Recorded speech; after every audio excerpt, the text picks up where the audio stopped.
नमस्कार, द नगरी न्यूज की खास पेशकश खबर दिन भर में आपका स्वागत है। मैं हूं दीक्षा शर्मा। चलिए रुक करते हैं दिन भर की बड़ी खबर को।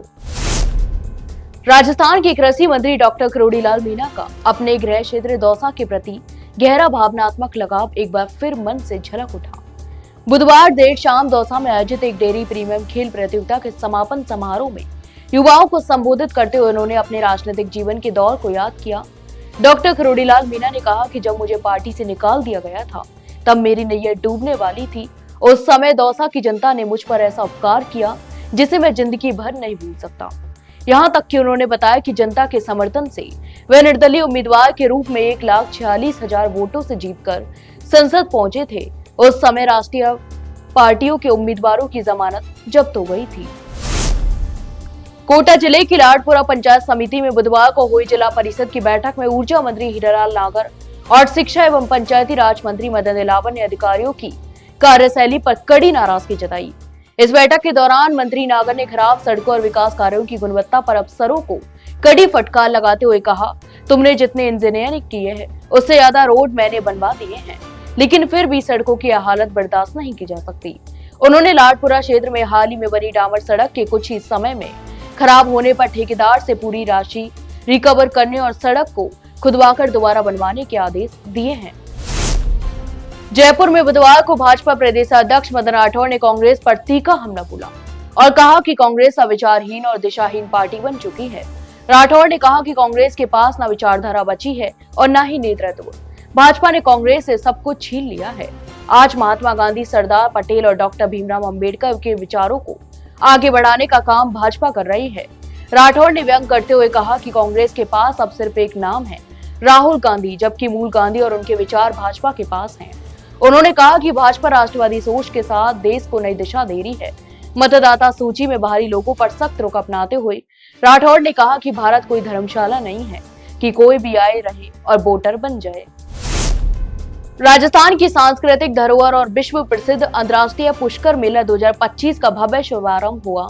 राजस्थान की उप मुख्यमंत्री दिया कुमारी ने पारंपरिक विधि विधान से ब्रह्मा जी की पूजा अर्चना कर मेले का शुभारंभ किया। पंडितों के मंत्रोच्चार और शंखनाद से पूरा पुष्कर क्षेत्र भक्ति और उल्लास से गूंज उठा। पूजन के बाद उप मुख्यमंत्री ने ध्वजारोहण कर मेले की औपचारिक शुरुआत की। इस दौरान स्कूली बच्चों ने सांस्कृतिक प्रस्तुतियां भी दी, जिन्हें देखकर दिया कुमारी ने मंच से उतरकर बच्चों का उत्साह बढ़ाया। कार्यक्रम में विदेशी पर्यटकों ने भी पारंपरिक परिधानों में शामिल होकर राजस्थान की संस्कृति का आनंद लिया। 101 नगाड़ों की सामूहिक प्रस्तुति ने पूरे स्थल को स्तब्ध बना दिया। इस दौरान उप मुख्यमंत्री दिया कुमारी ने स्वयं भी नगाड़ा बजाकर कार्यक्रम की शोभा बढ़ाई और उपस्थित जनसमूह का अभिवादन स्वीकार किया। राष्ट्रीय एकता दिवस के अवसर पर जिला मुख्यालय पर पुलिस विभाग की ओर से एक भव्य बाइक रैली का आयोजन किया गया। इस रैली का उद्देश्य देश की एकता, अखंडता और सांप्रदायिक सौहार्द का संदेश देना रहा। रैली की शुरुआत अबोहर मार्ग स्थित रिजर्व पुलिस लाइन से हुई, जहां अतिरिक्त पुलिस अधीक्षक जनेश तंवर ने हरी झंडी दिखाकर रैली को रवाना किया। इस रैली में पुलिस अधिकारी और जवान पूरे उत्साह और अनुशासन के साथ शामिल हुए। इस दौरान सीओ सिटी मीनाक्षी, महिला थाना प्रभारी सुभाष कछावा सहित कई वरिष्ठ अधिकारी भी मौजूद रहे। करीब 100 पुलिस कर्मियों, जिनमें पुरुष और महिला जवान दोनों शामिल थे, उन्होंने दोपहिया वाहनों पर हेलमेट पहनकर और राष्ट्रीय ध्वज लहराते हुए रैली निकाली। हनुमानगढ़ जंक्शन के मुख्य बाजार की गुरुद्वारा गली में दोपहर उस वक्त हड़कंप मच गया जब एक जेसीबी चालक ने बेकाबू होकर मशीन को तेज रफ्तार गली में दौड़ाया। गली बहुत सकरी होने के बावजूद चालक ने स्पीड कम नहीं की, जिससे 4 दोपहिया वाहन उसकी चपेट में आ गए। इस दौरान मौके पर मौजूद दुकानदारों और राहगीरों ने भागकर अपनी जान बचाई, वरना बड़ा हादसा हो सकता था।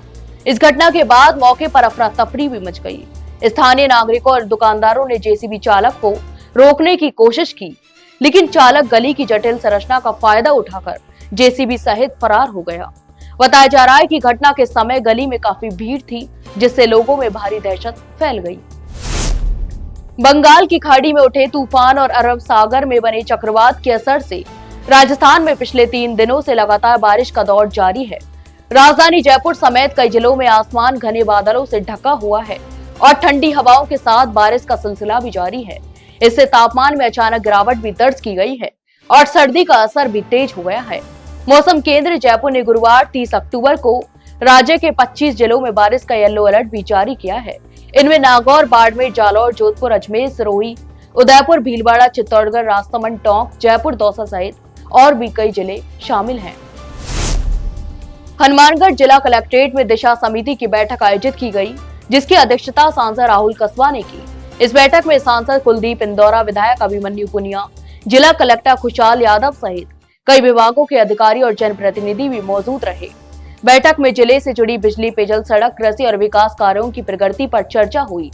सांसद राहुल कसवा ने बैठक के दौरान अधिकारियों को राष्ट्रीय राजमार्गों की खराब स्थिति पर जमकर फटकार लगाई। उन्होंने कहा कि भारतमाला रोड पर गड्ढे पड़े हैं, सड़कें टूटी हुई हैं और जगह जगह लाइटें भी खराब हैं, लेकिन संबंधित अधिकारी ध्यान नहीं दे रहे हैं। यहां तक कि कसवा ने सख्त लहजे में कहा कि आप सांसद जाकर खुद सड़कें ठीक करेंगे। इस बैठक के दौरान उन्होंने एनएचएआई के अधिकारियों की जवाबदेही तय करने के निर्देश भी दिए और कहा कि जिले में विकास कार्यों की गुणवत्ता से कोई समझौता नहीं होना चाहिए। बांसवाड़ा शहर के राज तालाब थाना क्षेत्र में गुरुवार दोपहर उस समय हड़कंप मच गया जब एचडीएफसी बैंक से पैसे निकालने के बाद एक व्यापारी के मुंशी से 9 लाख रुपए की लूट की सूचना मिली। सूचना मिलते ही राज तालाब थाना पुलिस मौके पर पहुंची और घटनास्थल का निरीक्षण भी किया। पुलिस ने व्यापारी के प्रार्थना पत्र के आधार पर तुरंत जांच भी शुरू करते हुए आसपास लगे सीसीटीवी कैमरों के फुटेज भी खंगाले। थाना अधिकारी देवीलाल मीणा ने बताया कि प्रार्थी के अनुसार व्यापारी के मुंशी पलाश पटेल ने एचडीएफसी बैंक से 9 लाख नकद निकाले थे। मुंशी का दावा है कि बैंक से निकालने के बाद बाहुबली कॉलोनी के पास कुछ लोगों ने उससे पैसे लूट लिए। हालांकि जब पुलिस ने मौके पर जांच की तो कहीं भी झड़प या छीना झपटी के सबूत नहीं मिले। टोंक जिले में बारिश और बीसलपुर बांध से बड़े जल स्तर के चलते राजमहल रपटे पर एक और बड़ा हादसा सामने आया है। गुरुवार दोपहर को रपटा पार करने की कोशिश में एक ट्रैक्टर ट्रॉली अचानक बहाव में फंसकर पलट गई, जिससे मौके पर अफरा तफरी भी मच गई और बताया जा रहा है कि ट्रॉली में एक वृद्ध व्यक्ति भी सवार था, जो हादसे के दौरान पानी के तेज बहाव में फंस गया। हालांकि ग्रामीणों ने तत्काल मौके पर पहुंचकर उसे बचा लिया। प्रत्यक्षदर्शियों के अनुसार ट्रैक्टर चालक की अनदेखी करते हुए रपटा पार करने की कोशिश कर रहा था, जबकि उस समय पानी का बहाव तेज था। अचानक बीच रपटे में वाहन का संतुलन बिगड़ गया और ट्रॉली भी पलट गई। कुछ ही देर में आसपास के ग्रामीण वहां पहुंचे और रस्सियों व बांसों की मदद से बचाव कार्य भी शुरू किया। वृद्ध व्यक्ति को सुरक्षित बाहर निकाला, लेकिन ट्रॉली पानी में बह गई। तो ये थी दिन भर की तमाम बड़ी खबरें। कल फिर आपके साथ रूबरू होंगे, तब तक के लिए नमस्कार।